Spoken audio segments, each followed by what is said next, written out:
Anak yang tidak menangis begitu lahir dari rahim seorang ibu, malah gaung azannya terdengar di seluruh desa. Anak polos yang bahkan tidak tahu arti kata-kata itu. Bagaimana ia berseru kepada Allah? Apakah itu mukjizat atau pesan dari Allah? Ketika seluruh desa mendengar azan anak itu, jiwa setiap orang bergetar. Orang-orang mengatakan bahwa sejak hari itu nasib desa berubah. Yang sebelumnya ada masa-masa sulit dan kesusahan, sekarang ada kemakmuran dan kedamaian. Dokter itu terkejut. Maulvi terdiam dan penduduk desa membungkuk dalam sujud. Apa rahasia di balik napas anak itu? Apakah ia seorang wakil seorang nabi atau tanda dari Tuhan? Ini bukan cerita. Ini adalah kebenaran. Mendengarnya, mata setiap orang akan berkaca-kaca dan iman akan bangkit di dalam hati. Rajanpur adalah sebuah desa kecil tempat orang-orang dari setiap agama tinggal, tetapi jumlah umat Hindu lebih banyak. Orang-orang biasa saling menguatkan atas nama agama. Dan diskriminasi yang sudah berlangsung berabad-abad terus tumbuh di hati Hamid dan Sarah, adalah pasangan miskin namun tulus hati dari desa yang sama. 10 tahun telah berlalu sejak pernikahan mereka tetapi mereka tidak dikaruniai anak. Hamid adalah seorang buruh yang bekerja keras yang akan pergi ke kota untuk mencari nafkah dan Sarah akan menjahit sederhana untuk memberi makan keluarga. Meskipun miskin, hati mereka berdua lebih cerah dari harta mereka. Setiap malam setelah sholat Isya, Hamid akan berdoa kepada Tuhan dalam kesendirian. Ya Allah, berkati aku dengan berkah anak. Penuhi pangkuan istriku juga. Tetapi waktu terus berlalu dan pangkuan Sarah masih kosong. Para wanita di desa akan mengejek bahwa pasti ada dosa dalam nasibnya. Dia adalah wanita yang tidak beruntung. 10 tahun telah berlalu sejak pernikahan mereka dan tidak ada anak. Apakah ada yang pernah mengatakan bahwa jika dia seorang Hindu, dia akan menjadi seorang ibu? Sarah akan menyembunyikan air matanya dan diam-diam pergi dan duduk di sudut halamannya, karena dia tahu bahwa ini adalah ujian kesabaran dan Allah tidak pernah mengecewakan mereka yang sabar. Hati Hamid berkobar-kobar, tetapi ia menarik napas dalam-dalam dan berkata, Allah lebih tahu. Hanya dia yang akan mendengarkan kita. Suatu malam Hamid menundukkan kepalanya dalam posisi sujud dan berseru dari dalam hatinya. Ya Allah, aku tidak pernah putus asa kepada MU. Aku tahu bahwa ketika engkau memberi tanpa batas. Berilah aku keberkahan seorang anak. Hari-hari berlalu seperti itu. Kemudian suatu hari ia bertemu dengan imam sahab dari masjid desa. Ia berkata, Nak, bersedekahlah. Bantulah setiap orang yang membutuhkan, apakah ia seorang Hindu atau seorang Muslim. Allah mencintai mereka yang membantu orang miskin. Ia berkata kepada Majed, jika karakter baikmu mencerahkan hati seseorang, ia akan berdoa untukmu dan siapa tahu doanya dapat diterima. Hamid dan Sarah menerima nasihat ini dengan sepenuh hati. Sekarang ia mulai memberi sedikit demi sedikit dari penghasilannya yang sederhana. Kadang mereka menabung dan memberi makanan kepada orang yang kelaparan, kadang pakaian kepada orang miskin, kadang permen kepada anak yang tidak berdaya. Orang-orang terus mengejek, tapi pasangan ini tidak membiarkan harapan pengampunan mereka padam. Suatu malam ketika cahaya bulan mengetuk atap mereka yang rusak, apa yang sedang dibicarakan Hamid dan Sarah satu sama lain ada kemungkinan bahwa anak itu tidak tertulis dalam takdir kami tetapi kemudian mereka berdua berpegangan tangan mengatakan, tidak. Jika Rabbul Alamin menginginkan, maka semua yang tidak mungkin menjadi mungkin. Suatu malam Sarah dicengkeram oleh demam tinggi. Hamid menjadi khawatir dan segera membawanya dalam pangkuannya ke rumah sakit pemerintah terdekat. Sebuah rumah sakit yang sebagian besar dikenal untuk komunitas Hindu dan tempat pasien Muslim jarang pergi, karena sebagian besar staf di sana kurang bersimpati terhadap umat Islam tetapi tidak ada pengaturan lain untuk perawatan di desa tersebut. Dokter memeriksa Sarah dan meresepkan beberapa tes. Keesokan harinya ketika laporan datang, mata Hamid dipenuhi dengan air mata kebahagiaan. Dokter tersenyum dan berkata selamat. Istrimu sedang hamil. Faid dan sajda syukur bertemu di mata Hamid. Katanya dengan terkejut, benar-benar dokter sahab. Dokter menganggukkan kepalanya. Ya ini adalah minggu-minggu awal tetapi banyak kehati-hatian yang dibutuhkan. Mata Sarah basah oleh air mata seolah-olah doa yang terpenjara dalam hatinya selama bertahun-tahun telah mencapai langit hari ini ketika dia kembali ke rumah dan memberitahu kabar baik itu kepada para wanita di lingkungan itu. Sebagian berdoa agar Allah memberkatinya dengan pengampunan sementara sebagian lagi mengejeknya karena iri hati yang memungkinkan kita melihat apakah anak ini bertahan hidup atau tidak. Hati Sarah hancur tetapi dia tetap diam dan terus memperkuat hubungannya dengan Tuhannya. Waktu berlalu dan kehamilannya meningkat. Hamid sekarang mengajak Sarah jalan-jalan 2 kali sehari di taman di mana ada sebuah kuil tua di dekatnya. Setiap kali mereka bertemu dengan seorang wanita Hindu di jalan, Sarah mengharapkan berkah dari matanya. Juga suatu hari Sapna Devi, seorang wanita Hindu tua, meletakkan tangannya di kepala Sarah dan berkata, "Putri, jangan khawatir. Tuhan akan membuat semuanya baik-baik saja." Sebuah cahaya muncul di mata Sarah. Sungguh, Tuhan mampu mengubah hati setiap orang. Sekarang 9 bulan hampir berlalu dan pengeluaran rumah tangga meningkat. Ada Hamid yang dulu bekerja sebagai buruh di kota. Dia hampir tidak dapat menabung sejumlah uang untuk mengatur waktu persalinan. Dia mengambil pinjaman dan meminta bantuan dari saudara-saudara Muslim yang dermawan yang dikenalnya. Seseorang memberi Rs 100, seseorang memanjatkan doa. Kemudian tibalah malam yang telah dinantikannya selama bertahun-tahun. Hujan turun deras di tengah malam. Ada secercah harapan bersama kesejukan angin. Hamid dan Sarah berangkat ke rumah sakit dengan becak tua. Sesampainya di rumah sakit, Sarah dibawa ke ruang operasi. Hamid duduk di luar memutar-mutar manik-manik rosario dan hanya ada satu doa di lidahnya. "Ya Tuhan, lindungilah istri dan anakku." Para dokter melihat bahwa bayi itu dalam posisi terbalik. Operasi harus segera dilakukan. Para perawat berlarian ke sana kemari. Beberapa perawat Hindu menatap Hamid dengan pandangan aneh, seolah bertanya apa yang dilakukan lelaki Muslim ini di sini. Namun, pandangan Hamid hanya tertuju pada Allah. Setelah beberapa saat, seorang dokter keluar dan mengatakan bahwa operasi telah dimulai dan kami akan mendapatkan beritanya dalam waktu setengah jam. Saat itu pukul 2.20 malam. Hamid merasakan kegelisahan aneh di dadanya, tetapi di suatu tempat di sudut hatinya, ia yakin bahwa Allah tidak pernah membiarkan hamba-hambanya tak berdaya. Setelah sekitar 1 jam, seorang perawat keluar dengan cepat. Ada ekspresi campuran antara terkejut dan takut di wajahnya. Ia berkata dengan nada rendah, "Masuklah, tetapi jangan berisik." Hamid melangkah maju. Ketika ia sampai di ruang operasi, ia melihat Sarah masih setengah sadar, tetapi seorang bayi mungil yang baru lahir berada di pangkuan seorang dokter. Suara bayi itu agak berbeda. Pandangan Hamid berhenti pada bibir polosnya. Suara yang keluar tidak seperti tangisan anak normal. Malah, ada gelombang bisikan di dalamnya, seolah-olah azan ditirukan. Suara Allahu Akbar yang terputus-putus dan terputus-putus dapat terdengar, lambat tetapi spiritual. Wajah dokter juga penuh dengan keterkejutan. Para perawat melihat ke sana kemari dan berbicara di antara mereka sendiri dengan nada rendah. Seorang perawat Hindu berbisik, "Apa ini? Bagaimana ini bisa terjadi?" Seolah amanah telah diberikan. Ia mengucapkan terima kasih dalam hati dan memeluk anak itu. "Ya Tuhan, betapa besar nikmat ini." Di sana para perawat berbisik-bisik. Ada yang bertanya apakah ini tipuan atau rekaman, tetapi sebenarnya tidak ada rekaman. Suara itu, kata-kata itu semua wajar. Setelah beberapa saat, suara anak itu perlahan berhenti. Ketika Sarah sadar kembali, ia bertanya dengan bibir gemetar karena lemas. "Di mana anakku?" Hamid menyerahkan anak itu kepadanya dan berkata dengan lembut, "Anakmu menangis dengan cara yang aneh, seolah-olah ia sedang mengumandangkan azan." Mata Sarah berkaca-kaca. Ia memeluk anak itu dan berbisik, "Ya Tuhan, aku bersyukur Engkau menganggapku layak untuk ini. Apapun itu semua adalah kebaikan Mu." Dokter menyarankan agar ibu dan anak itu diawasi selama sehari. Keesokan paginya, berita ini telah menyebar seperti api di seluruh rumah sakit. Dilaporkan bahwa seorang anak lahir dengan suara seperti azan. Beberapa staf Hindu menyebutnya sebagai sihir palsu, tetapi sebagian besar dari mereka memiliki perasaan aneh yang bercampur antara rasa ingin tahu dan takut.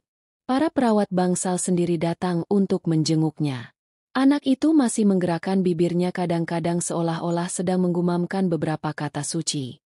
Diskusi telah memanas di luar rumah sakit juga bahwa mungkin ini suatu pertanda aneh. Mungkin anak ini tidak biasa. Pada sore hari, seorang pandit Ji Hindu juga datang menemui seorang pasien. Ketika dia diberitahu tentang anak itu, dia berkata dengan heran bahwa jika memang demikian, maka itu adalah mukjizat Tuhan. Hamid menjawab dengan sopan bahwa semua ini adalah sifat Allah. Pandit Ji tersenyum. Sifatnya sama tetapi namanya berbeda. Sekarang rumah sakit itu terbakar dengan demam yang sunyi. Setiap orang memiliki interpretasinya sendiri. Orang-orang desa juga datang setelah mendengar berita itu. Beberapa Muslim, beberapa Hindu. Muslim dalam keadaan panik. Hindu ragu-ragu dan terkejut.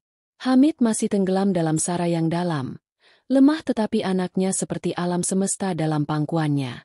Setelah 2 hari dokter mengatakan bahwa kondisi ibu dan anak baik-baik saja dan Anda bisa pulang. Ketika Hamid mencoba membayar tagihan, petugas tersenyum dan mengatakan bahwa biaya telah dibayarkan. Seorang pengusaha melakukannya. Namanya Akash Sarma. Hamid terdiam. Ada air mata di matanya. Rasa syukur di hatinya dan hanya satu kalimat yang terucap di lidahnya.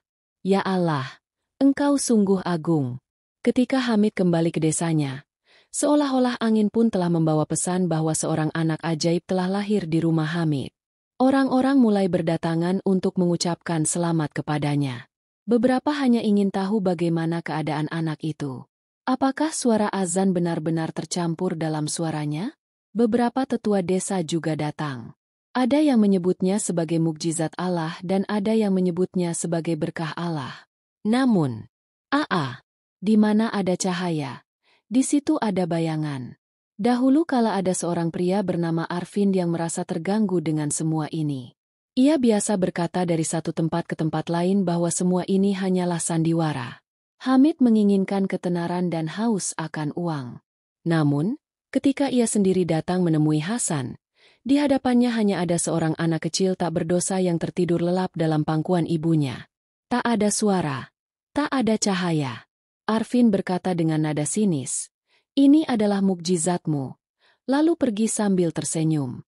Hamid mendengar semua ini, ia merasa sedih di dalam hatinya, tetapi ia tidak kehilangan kesabaran. Setelah beberapa hari, Imam Sahib desa mengumumkan di masjid bahwa akikah anak ajaib ini akan dilaksanakan. Semua orang diundang. Ketika hari akikah tiba, pemandangan itu layak untuk dilihat. Di halaman masjid, bersama dengan umat Islam, banyak juga umat Hindu desa yang datang.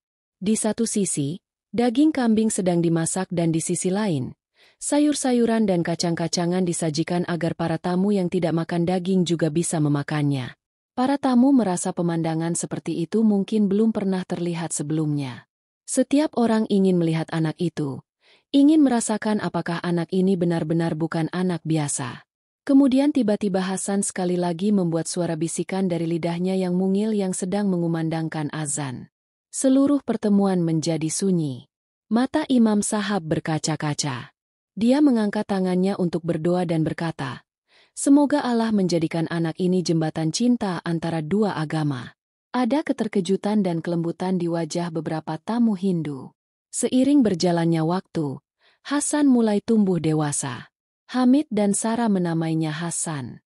Mata yang cerah, kedamaian di wajah dan resonansi aneh dalam suara. Ketika Hasan berusia 1 tahun, dia mulai berjalan. Ketika dia berusia 2 tahun, kadang-kadang dia akan mengucapkan kata-kata seperti itu dari bibirnya yang polos sehingga orang-orang akan berhenti. Ketika azan bergema dari masjid, anak itu akan melihat ke atas. Ada spiritualitas yang meluap di matanya. Sekarang beberapa orang Hindu juga tertarik padanya. Beberapa orang akan mengatakan bahwa ini adalah mukjizat ilahi dari pihak Muslim. Beberapa orang akan berbisik bahwa mungkin ini adalah sihir. Tetapi Muslim mengatakan tidak. Ini hanya tanda dari Allah. Beberapa Maulvi Sahib di desa juga khawatir bahwa orang-orang mungkin mulai menganggap anak ini suci. Bahwa masalah ini mungkin menjadi syirik. Mereka berulang kali menekankan dalam doa Jume bahwa ingatlah. Sujud hanya untuk Allah, menyembah. Manusia adalah haram. Secara bertahap suasana desa mulai mendingin. Hasan sekarang berusia 3 tahun. Dia berbicara dengan kata-kata sederhana, tetapi ekspresinya yang segar berbeda. Masih ada sedikit gema desahan dalam suaranya. Selama ini Akash Sarma juga ada di sana, yang membayar tagihan di rumah sakit. Sekarang dia telah memulai bisnisnya di dekat desa. Suatu hari tiba-tiba dia datang ke rumah Hamid dan berkata, "Hamid sahab, saya ingin melihat anak itu yang sudah banyak kudengar tentangnya." Hamid dengan sopan mempersilakannya duduk di rumah. Saat itu Hasan berada di pangkuan ibunya, tetapi Akash Sarma memperhatikan anak itu dengan saksama. Hasan juga mengangkat matanya dan mengucapkan beberapa kata lembut, seolah-olah dia telah menggumamkan sebuah kalimat. Senyum spiritual menyebar di wajah Akash. Dia berkata, "Hamid sahab, sejak saya memberikan anak ini ke bisnis saya, telah terjadi hujan kemajuan. Saya baru saja membuka pabrik baru dan hati saya mengatakan bahwa semua ini terjadi karena anak ini. Hari ini saya bukan hanya orang yang beruntung. Hari ini saya datang untuk mencari berkah dari anak ini." Di desa, di mana di satu sisi orang-orang mulai menghormati Hasan menganggapnya sebagai tanda dari Tuhan, ada beberapa hati yang dipenuhi dengan kecemburuan dan keraguan. Arvin yang ada kecemburuan mengalir di nadinya. Ia akan pergi kemana-mana dan menyebarkan rumor bahwa ini semua adalah penipuan, bukan keajaiban atau semacamnya. Itu hanya ledakan media sosial. Meskipun tidak ada jejak media sosial di desa ini, tetapi kekeraskepalaan dan kebencian Arvin mendorongnya melampaui batas. Ia menghasut beberapa anak muda untuk pergi ke rumah Hamid dan membuat keributan. Namun ketika mereka sampai di dekat rumah Hamid, suara Hasan bergema seolah-olah seseorang sedang membaca kasidah atau nazam. Kata-katanya tidak jelas, tetapi ada kedamaian spiritual di dalamnya. Anak-anak muda yang datang dengan penuh amarah, kembali tanpa daya dalam keheningan, seolah-olah seseorang telah menyentuh hati mereka. Arvin terkejut bahwa apa yang ada di dalam diri anak ini yang dapat mengubah hati orang-orang. Sekitar waktu ini, Pekan Raya Ramlela tahunan akan diadakan di desa tersebut. Sebuah pertemuan besar yang sebagian besar diikuti oleh masyarakat Hindu. Beberapa Muslim juga datang, tetapi biasanya menjaga jarak. Kali ini Hamid aku putuskan juga akan pergi dan membawa Hasan bersamaku. Pesan cinta akan tersampaikan bukan hanya dari menara masjid tapi juga di lapangan. Sarah pun setuju. Saat Pekan Raya tiba, seluruh desa dibanjiri warna-warni. Ada ayunan, permen di mana-mana, patung dewa dan dewi, dan hiruk-pikuk pasar. Hamid merasa sedikit ragu, tetapi ia tetap berbesar hati. Setelah beberapa saat, Akash Sarma juga terlihat di Pekan Raya. Ia memangku Hasan dan mencium keningnya dengan penuh cinta. Sementara itu, keributan mulai terjadi dari satu sisi. Kerumunan orang berlarian ke arah itu. Diketahui bahwa Arvin dan teman-temannya telah terlibat perkelahian dengan seorang Muslim. Suasana dipenuhi ketegangan. Hati Hamid bergetar. Takut akan terjadi kerusuhan. Sementara itu, Hasan mulai menangis. Tetapi itu bukan tangisan. Itu lagi-lagi suara yang bergema seperti azan, yang dapat terdengar jelas bahkan di tengah kebisingan dan keriuhan pasar. Orang-orang berhenti. Seseorang berkata, "Ini adalah suara yang sama yang pertama kali terdengar di rumah sakit." Akash Sarma mengumpulkan keberanian dan berdiri di depan Arvin dan berkata, "Aku masih ragu padamu. Lihatlah bagaimana teman-temanmu terdiam." Namun Arvin berkata dalam bahasa Gaushala. Ia menjawab bahwa semua ini adalah sihir. "Aku tidak percaya pada anak Muslim ini." Ia mengambil sebuah tongkat dan bergerak menuju Hamid, yang ingin ia lukai. Namun kemudian terdengar suara spiritual dalam suara Hasan yang membuat suasana bergetar. Tongkat itu jatuh dari tangan Arvin. Ia melangkah mundur dan terus menatap Hasan. Kemanapun Hamid dan Sarah pergi, mereka akan memberitahu semua orang bahwa semua ini hanyalah rahmat Allah. Manusia tidak akan pernah bisa suci. Ibadah hanya untuk Allah. Namun suatu hari Hasan tiba-tiba jatuh sakit. Demam tinggi mencengkeram tubuh mungilnya. Hamid pertama kali mencoba pengobatan tradisional namun demamnya terus meningkat. Sarah menjadi khawatir. Ia segera dibawa ke rumah sakit. Para dokter melakukan uji eksperimental dan mengatakan bahwa ada beberapa infeksi serius. Hasan harus segera dirawat di ICU. Hanya ada satu hal di mata Hamid dan Sarah, air mata dan doa. Mereka terdiam di dinding yang dingin dan keheningan rumah sakit. Dia duduk di koridor, menggeliat kesakitan dan jatuh dalam sujud dan berdoa. Suatu hari dokter mengatakan bahwa kondisinya serius dan sekarang doa adalah obat terbaik. Akash Sarma datang untuk membantu. Bahkan Arvin mulai datang untuk menanyakan kesehatannya.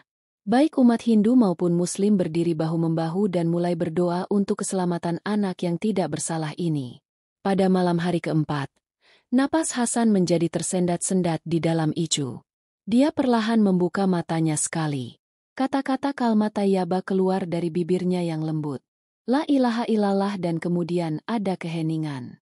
Dokter keluar, menundukkan kepalanya dan hanya mengucapkan satu kalimat. Kami tidak dapat menyelamatkan anak itu. Seolah-olah seluruh rumah sakit tenggelam dalam keheningan spiritual. Mata perawat menjadi basah ketika Akash Sarma memeluk Hamid. Dia menangis terseduh-seduh dan jatuh pingsan. Ketika berita ini sampai ke desa, setiap hati dipenuhi dengan kesedihan. Sholat jenazah dilakukan di masjid. Baik umat Hindu maupun Muslim turut hadir. Warga menyaksikan dengan berlinang air mata bahwa sebuah pemakaman kecil diselenggarakan di halaman masjid. Imam Sahab memanjatkan doa sambil menangis. Setelah pemakaman, Hasan dimakamkan. Sarah patah hati. Hamid pun telah menjadi bayangan. Namun ada kepuasan di hati bahwa putra mereka telah menjadi teladan yang baik di usianya yang masih muda. Setelah beberapa hari, penduduk desa memutuskan untuk membangun sebuah masjid untuk mengenang Hasan. Dalam beberapa bulan, sebuah masjid pun dibangun. Sebuah plakat marmer dipasang di pintu, yang di atasnya tertulis Masjid Hasan. Pada hari berbuka puasa, seluruh desa, umat Hindu dan Muslim berkumpul bersama di masjid. Imam Sahab mengatakan bahwa anak ini datang hanya beberapa hari tetapi sungai cinta mengalir dengan suaranya yang polos. Hamid dan Sarah menghabiskan sisa hidup mereka di sebuah rumah kecil yang dibangun di dekat Masjid Hasan. Umat Hindu sering mengunjungi makam Hasan. Mereka juga akan berdiri diam dengan maksud untuk berdoa. Imam Sahih pernah berkata bahwa ibadah itu hanya untuk Allah, tetapi jika Anda memiliki rasa hormat di hati, maka berdoalah agar Rabbul Alamin memberikan rahmatnya kepada semua orang. Dengan cara ini, kelahiran seorang anak memenuhi seluruh desa dengan cahaya spiritual. Sekarang tidak ada konflik, yang ada hanya keharmonisan, tidak ada kebencian, yang ada hanya cinta dan persaudaraan.